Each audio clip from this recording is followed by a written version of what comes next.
Tamil Nadu engineering counselling 2024 கலந்து கொள்ளக்கூடிய ஸ்டூடெண்ட்ஸுக்கு ஒரு மிக முக்கியமான அறிவிப்பு ஒன்று வெளியாகிருக்கு. என்ன அறிவிப்பு அப்படிங்கிறத பற்றி இந்த வீடியோவில் நம்ம தெளிவாக பார்க்க போகிறோம். வீடியோவை முழுசாக பாருங்கள். சர்டிஃபிகேட் வெரிஃபிகேஷன் அப்படிங்கிறது தமிழ்நாடு என்ஜினியரிங் அட்மிஷன்ஸில் கவுன்சிலிங்கில் கலந்துக்கிறதுக்கு முன்னாடி நடக்கக்கூடிய மிக முக்கியமான விஷயம். நீங்கள் அப்ளிகேஷன் போடும்போது கொடுத்துருக்கக்கூடிய சர்டிஃபிகேட்ஸ் எல்லாமே வேலிடா அப்படிங்கிறத வெரிஃபை பண்ணுவாங்க.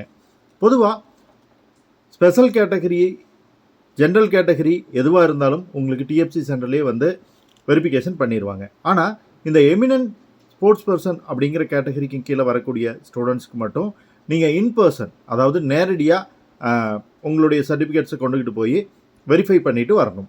ஏன்னா சர்டிஃபிகேட்ஸோட உண்மை தன்மை எல்லாத்தையும் ஸ்போர்ட்ஸ் அத்தாரிட்டியை வச்சு அவங்க செக் பண்ணுவாங்க. அதுக்காக நீங்கள் நேரடியாக போக வேண்டியிருக்கும். ஸோ நமக்கு என்ன சொல்லியிருந்தாங்க அப்படின்னா 13/6/2024 தான் சர்டிஃபிகேட் வெரிஃபிகேஷன் ஸ்டார்ட் ஆகும் அப்படின்னு சொல்லியிருந்தாங்க. ஆனால் யாரெல்லாம் அந்த ப்ரீஸ் அப்லோட் அப்படிங்கிறத கம்ப்ளீட் பண்ணியிருந்தீங்களோ அவங்களில் ஸ்போர்ட்ஸ் கேட்டகரி இருந்தீங்கன்னா உங்களுக்கான ஃபேஸ் 1 சர்டிஃபிகேட் வெரிஃபிகேஷனுக்கான டேட் அண்ட் டைம், வென்யூ எல்லாத்தையுமே அனௌன்ஸ் பண்ணியிருக்காங்க. ஸோ இந்த கவுன்சிலிங்கில் ஒரு நாளைக்கு பார்த்தீங்கன்னா 4 பேட்ச் நடக்க இருக்குது. ஃபஸ்ட் பேட்ச் 9:30 11:15 வரைக்கும், அடுத்து 11:15 1 மணி வரைக்கும், 2 மணிலிருந்து 3:45 வரைக்கும், 3:45 5:30 வரைக்கும் அப்படின்னு சொல்லி 4 பேட்ச் ஒரு நாளைக்கு நடக்க போகுது. 12/6/2024 ஆரம்பித்து 23/6/2024 வரைக்கும் இது நடக்க போகுது. இடையில பார்த்தீங்க அப்படின்னா 16-17 இந்த 2 நாட்கள் மட்டும் சர்டிஃபிகேட் வெரிஃபிகேஷனுக்கு பிரேக் கொடுத்துருக்காங்க. ஒரு நாளைக்கு 460 பேர் வெரிஃபை பண்ண போகிறாங்க. உங்களுக்கு மொத்தமாக ஃபேஸ் 1ல் 4489 பேர்த்துக்கு சர்டிஃபிகேட் வெரிஃபிகேஷன் செய்ய போகிறாங்க.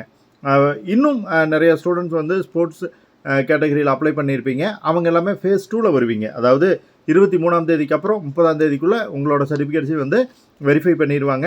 ஸோ இந்த லிஸ்ட்டில் வராத ஸ்டூடெண்ட்ஸ் நீங்கள் மறுபடியும் செகண்ட் லிஸ்ட்டுக்காக வெயிட் பண்ணணும். கண்ட்ரோல் F கொடுத்து உங்களுடைய அப்ளிகேஷன் நம்பர் கொடுத்தீங்கன்னா உங்களுக்கு எந்த டேட் அண்ட் டைம் அப்படிங்கிறது டிஸ்பிளே ஆயிரும். ஸோ இந்த லிங்க் நான் டிஸ்கிரிப்ஷனில் தரேன். அதை டவுன்லோட் பண்ணி PDF டவுன்லோட் பண்ணி நீங்கள் உங்களுக்கு வந்திருக்கா இல்லையா அப்படிங்கிறத செக் பண்ணிக்கங்க. நேரடியாக எங்கே போகணும் அப்படின்னு கேட்டிங்கன்னா centre for entrance exams and admissions அப்படி அனெக்ஸ் பில்டிங், அண்ணா யூனிவர்சிட்டி, கிண்டி, இந்த அட்ரஸ்க்கு நீங்கள் நேரடியாக போகணும். போகும்போது நீங்கள் என்ன பண்ணணும் அப்படின்னா ஒரிஜினல் சர்டிஃபிகேட்ஸை கொண்டுக்கிட்டு போகணும். கூடவே 2 செட் ஜெராக்ஸ் காப்பி கொண்டுக்கிட்டு போகணும். அது மட்டும் இல்லாமல் சர்டிஃபிகேட் 1 சர்டிஃபிகேட் 2ன்னு சொல்லி 2 ஃபார்ம் டவுன்லோட் பண்ணியிருப்பீங்க. ஸ்போர்ட்ஸ் கேட்டகரிக்கு அந்த ஃபார்ம் ஃபில் பண்ணி அப்லோட் பண்ணியிருப்பீங்க. அந்த ரெலவெண்ட் ஃபார்ம்ஸையும் நீங்கள் எடுத்துக்கிட்டு போகணும். ஸோ உங்களோட சர்டிஃபிகேட் வெரிஃபிகேஷன் முடிஞ்சதுக்கப்புறம் தான் உங்களுக்கு ஸ்போர்ட்ஸ் கேட்டகரியில் ஒரு மார்க் அலாட் பண்ணுவாங்க. அதனோட அடிப்படையில் ரேங்க் கொடுப்பாங்க. அந்த ரேங்க் அடிப்படையில் உங்களுக்கு ஸ்போர்ட்ஸ் கோட்டாவில் இடம் கொடுப்பாங்க. இது சம்மந்தமாக உங்களுக்கு கூடுதல் தகவல்கள் ஏதாவது தேவைப்பட்டதுன்னா கீழே கமெண்ட்டில் பதிவிடுங்க. அடுத்தடுத்த வீடியோக்களில் நம்ம பார்க்கலாம். தகவலை ஃப்ரெண்ட்ஸோட மறக்காமல் ஷேர் பண்ணுங்கள். பிடிச்சிருந்தால் லைக் பண்ணி சேனலை சப்ஸ்கிரைப் பண்ணுங்கள். Bye friends.